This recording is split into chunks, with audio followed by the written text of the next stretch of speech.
சிற்றம்பலம் தென்னாட்டுடைய சிவனே போற்றி எந்நாட்டவர்க்கும் இறைவா போற்றி போற்றி.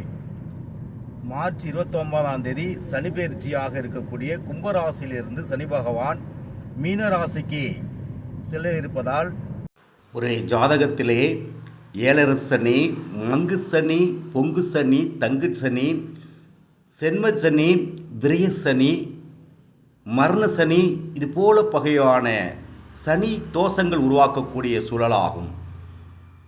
அந்த சனி பகவான் தனக்கு இருள் கிரகமாக இருப்பதால் தனக்கு இணையான கிரகத்திலிருந்து நன்மை தீமைகளை நமக்கு அளிக்கக்கூடிய கிரகமாகும்.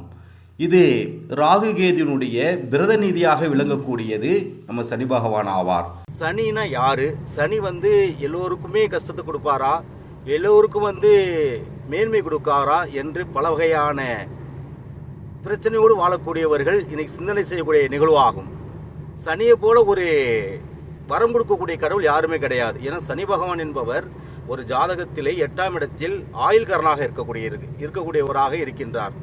சனி தான் ஒரு ஜாதகத்தில் நம்முடைய மரணத்தை நிர்ணயம் செய்யக்கூடிய ஒரு சனி பகவான் ஆவார். இது என்ன சொல்கிறோம் அப்படின்னம்னா, பாலாஷ்ட தோஷ்டம், யவனாரிஷ்ட தோஷ்டம், மத்திய ஆயில், அற்ப ஆயில், தீர்க்க ஆயில், அமிர்த ஆயில், இது ஏற்கனவே அடியன்ஸில் பதில போட்டிருக்கிறோம். ஒரு மனிதன் எந்த வயதில் இறப்பான் என்பதை ஜாதகத்தை என்ன பண்ணிக்கலாம், ஒரு 90% நம்ம தெரிஞ்சுக்கலாம். அவனுடைய குழந்தையாக இருக்கும்போது மரணம் வரக்கூடிய நிகழ்வாக இருக்கிறதா, இல்லது ஒரு வாலிப வயதில் மரணமாக இருக்கக்கூடிய நிகழ்வுகளாக இருக்கிறதா, அவருடைய மரணம் இயற்கை மரணமாக இருக்கிறதா, அல்லது துருமரணமாக இருக்கிறதா, இல்லை ரத்தம் சிந்தி அவனுடைய மரணமானது நிகழக்கூடிய நிகழ்வுகளாக இருக்கிறதா என்பதை ஒரு ஜாதகத்துடைய 8ஆம் இடத்தில் இருக்கக்கூடிய கிரகத்தினுடைய ஆதிக்கத்தை வச்சு நம்ம என்ன பண்ணலாம், ஒரு 90% நம்ம தெரிஞ்சு கொள்ளலாம்.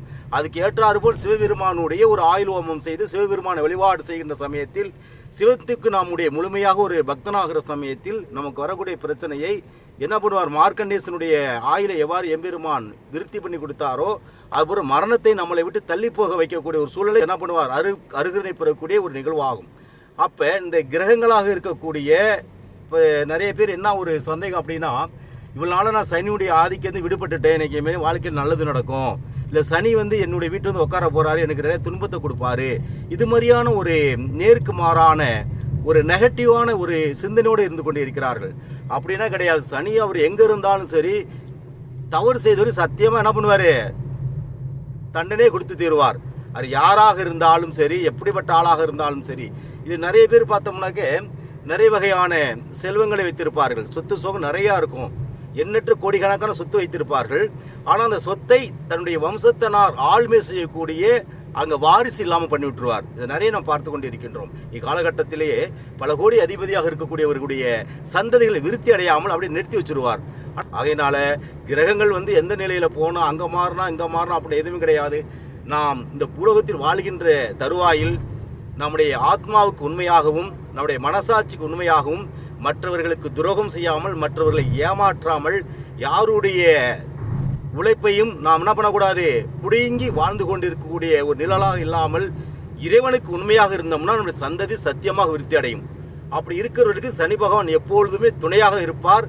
தன்னுடைய எப்படிப்பட்ட நிகழ்வுகளாக இருந்தாலும், மரணமே வந்தாலும் நம்மளை என்ன பண்ணிடுவாரு, விலைக்கு அனுப்பி விட்டுருவாங்க. சில பேர் என்ன பண்ணுறாங்க, நான் எந்த தவறுமே செய்யலை, எங்கள் வீட்டில் நல்லா தான் இருந்தோம், இப்படி ஒரு நிகழ்வு நடந்துருச்சு அப்படின்னு சொல்லுகின்ற சமயத்தில் இந்த சனி என்ன பண்ணுவார், 7 ஜென்மத்துடைய அதாவது முன்னோர்களுடைய 7 பிறவி என்பது என்ன அப்படின்னாக்க, தன்னுடைய தாத்தா பாட்டன் பூட்டன் மாதிரி 7 ஜென்மத்தில் யாராவது செய்யக்கூடிய தவறானது இப்பிறவில் நம்முடைய தலையில் என்ன பண்ணக்கூடிய நிகழக்கூடிய நிகழ்வு ஆகும். இதனால தான் நல்லவனாக இருந்தாலும் அவனை கெட்டவனாக மாற்றக்கூடிய ஒரு சூழ்நிலையிலே நம் முன்னோர்கள் வாழ்கின்ற காரணத்தினால் இந்த பாவகர்மானது அவனுடைய தலையிலானது விடுபட்டு அவன் பெரிய வகையான துன்பத்திற்கு ஆளாகி மரணத்தை சந்திக்காமல் வாழக்கூடிய வாழ்வாகும். சில பேர் என்ன பண்ணிடுவார்கள், மரணம் அடைந்துடுவார்கள்.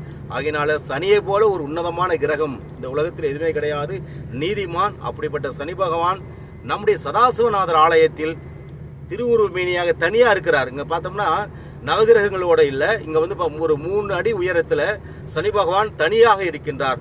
அந்த சனி பெயர்ச்சியோடு சேர்ந்து அந்த அமாவாசை வருகின்ற ஒரு காலகட்டமாக இருக்கின்ற காலத்தில் நம்முடைய சதாசிவநாத திருக்கோவிலில் மிக சிறந்த முறையில், அதாவது 30 முக்கோடி தேவரும் வாழக்கூடிய கோமாதாவிற்கு கோபூஜையானம் செய்யப்பட்டு, சனி பகவானுக்கு அபிஷேகங்கள் செய்யப்பட்டு, வரக்கூடிய பக்தர்களுக்கு அந்த சனி தோஷத்தை நிவர்த்தி செய்யக்கூடிய சில பொருள்களை எல்லாம் கொடுத்து யாகவேலியில் போடுவதற்கு ஏற்பாடு செய்திருக்கின்றோம். ஆகையினால் சனி பகவானை முழுமையாக வழிபடுகின்ற சமயத்தில் நம்முடைய வாழ்க்கையில் எல்லா வகையான சிறப்புகளையும் மேன்மைக்கு தரக்கூடிய ஒரு கிரகம் சனி பகவான் ஆவார். ஆகையினால் இந்த ஒரு நாளில், இந்த மார்ச் 29ஆம் தேதி எல்லோரும் மறவாமல் சனி பகவான் வழிபாடு செய்து சிவனூர்களை பெற்றுச் செல்லுமாறு அடியேன் கேட்டுக்கொள்கின்றேன். ஓம் நமோ நமசிவாய நமக. திருச்சிற்றம்பலம்.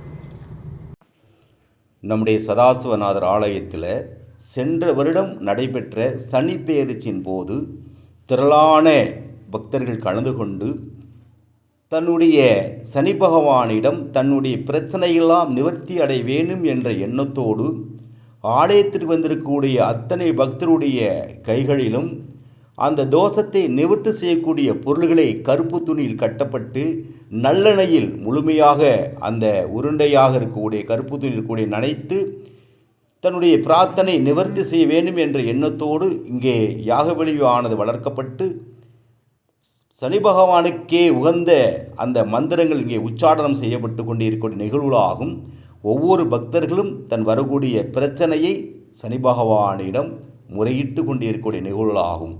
ஒரு ஜாதகத்திலே தன் வாழ்க்கையை நிர்ணயம் செய்யக்கூடிய சனி பகவான் ஆவார். அதனால்தான் தன்னுடைய சனி மிக அற்புதமான கிரகம் ஆவார், மிக உன்னதமான கிரகம் ஆவார். இப்போ பக்தர்கள் யாகவேலியானது முடிந்த பின்பு அந்த எள்ளும் உருண்டையோடு இருக்கக்கூடிய பல வகையான தோஷ நிவர்த்தி பொருள்களை தன்னுடைய தலைகளை சுற்றி யாகவேலில் போட்டுக்கொண்டே இருக்கிறார்கள்.